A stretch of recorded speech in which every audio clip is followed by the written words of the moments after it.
Assalamualaikum warahmatullahi wabarakatuh. Berjumpa lagi dengan saya di Wasilah Kehidupan.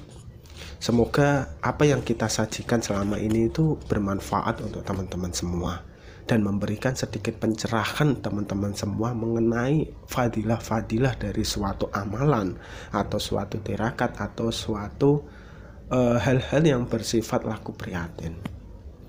Sebenarnya untuk laku prihatin itu ada banyak teman-teman, tidak melulu hanya berlaku puasa, tapi ada hal-hal yang lain yang banyak dilakukan orang dan sudah terbukti khasiatnya. Contohnya apa? Contohnya adalah laku prihatin untuk bersolawat selama misalnya sehari 40.000 kali, 20.000 kali dan lain sebagainya. Ada yang juga berlaku prihatin atau laku tirakat itu membaca surat Yasin misalnya sehari 40 kali atau membaca surat Waqiah sehari 40 kali. Ada juga yang misalnya melakukan amalan-amalan seperti sholat duha secara rutin setiap hari sebanyak misalnya 12 rakaat atau 8 rakaat. Ada juga yang melakukan misalnya sholat malam, sholat hajat atau sholat tahajud sebanyak misalnya 20 rakaat atau misalnya 4 rakaat, 8 rakaat dan lain sebagainya. Ini adalah jenis-jenis laku prihatin teman-teman. Belum lagi ketika laku prihatin itu dijalankan orang-orang Jawa itu lebih ngeri lagi. Ada yang berlaku prihatin misalnya melek bengi. Ada yang berlaku prihatin sampai puasa pendem, puasa dia dipendem seperti orang dikubur. Itu ada yang seperti itu. Ada yang juga melakukan puasa ngebleng, tidak makan berhari-hari. Itu tujuannya apa teman-teman?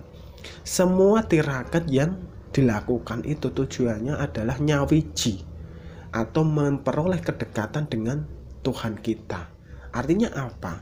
Artinya ketika orang mulai mendekat dengan Tuhannya, itu dia melakukan berbagai cara yang supaya dia merasakan energi atau getaran jiwa yang ada di dalam dirinya, itu bisa merasakan getaran ilahiyah. Mungkin bagi sebagian orang yang baru awam atau tidak mengalami perjalanan spiritual, hal ini dianggap biasa.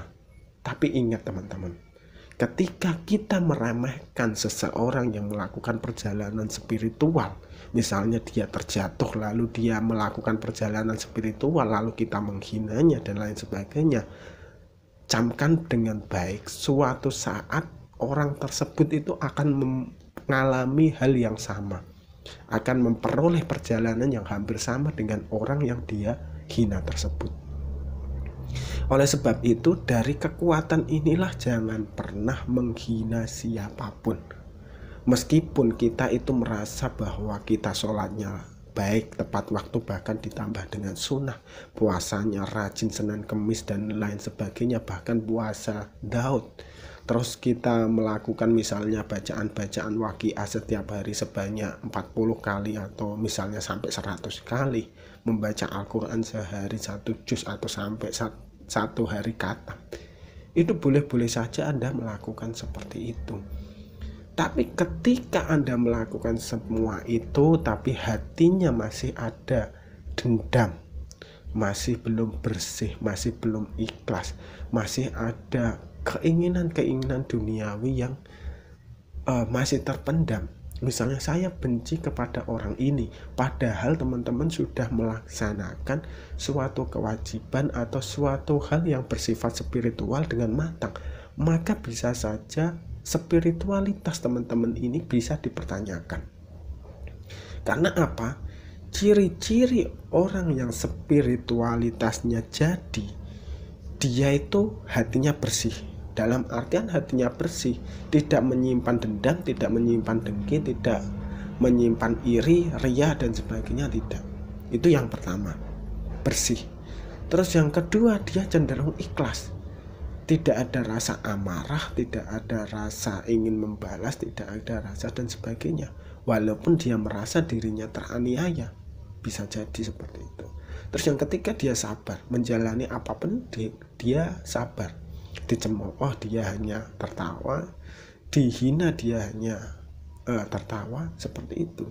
Bahkan ada banyak kasus yang mungkin kita sering lihat di media-media seperti YouTube, TikTok dan lain sebagainya. Banyak orang yang kita anggap celah, yang kita anggap bodoh, yang kita anggap hina, itu ketika dicela orang lain itu dia cenderung diam, dia cenderung tertawa, dia cenderung mencoba untuk menghibur dirinya dengan sesuatu yang orang lain menganggap itu adalah lucu dan lain sebagainya. Ini bukan hal yang bersifat bodoh teman-teman, tapi itu menunjukkan bahwa dia sudah memiliki nilai ikhlas, sabar, dan juga bersih hatinya, walaupun dia dianggap adalah orang yang celah, orang yang hina dan lain sebagainya.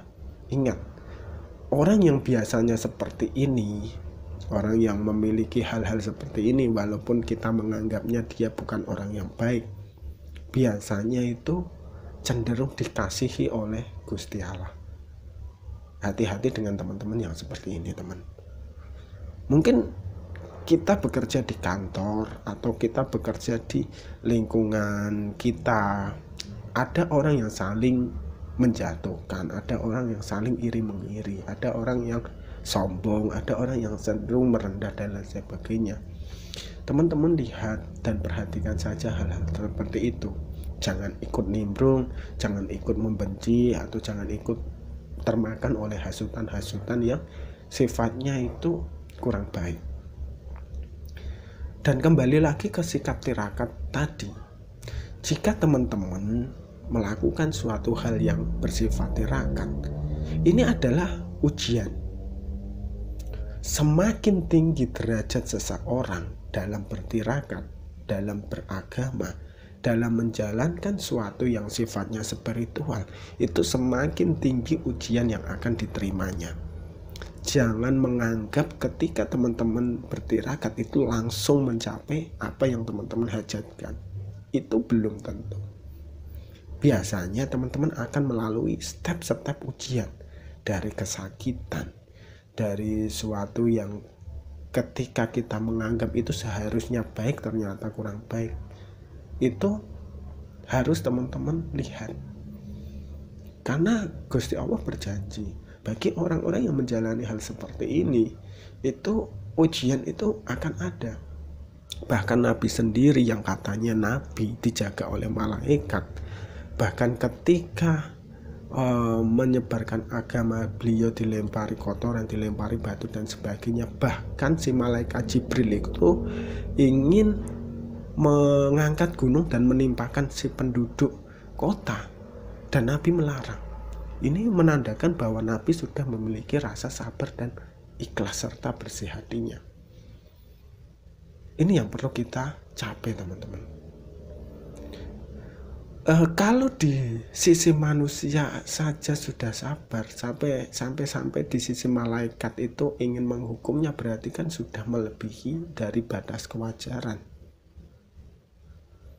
Jadi landasan dari orang yang beriman dan bertakwa itu adalah sabar, ikhlas, dan bersih hatinya. Kalau teman-teman sudah mencapai 3 ini, insya Allah apapun yang teman-teman minta, apapun yang teman-teman hajatkan, apapun yang teman-teman doakan, itu pasti tercapai. Ingat hal ini.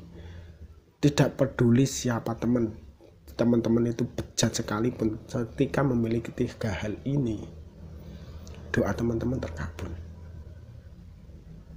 Dan ada suatu hal yang bersifat kita menarik sebuah doa, itu adalah afirmasi atau penarikan sebuah doa.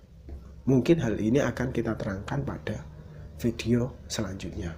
Oke, seperti itu. Wassalamualaikum warahmatullahi wabarakatuh.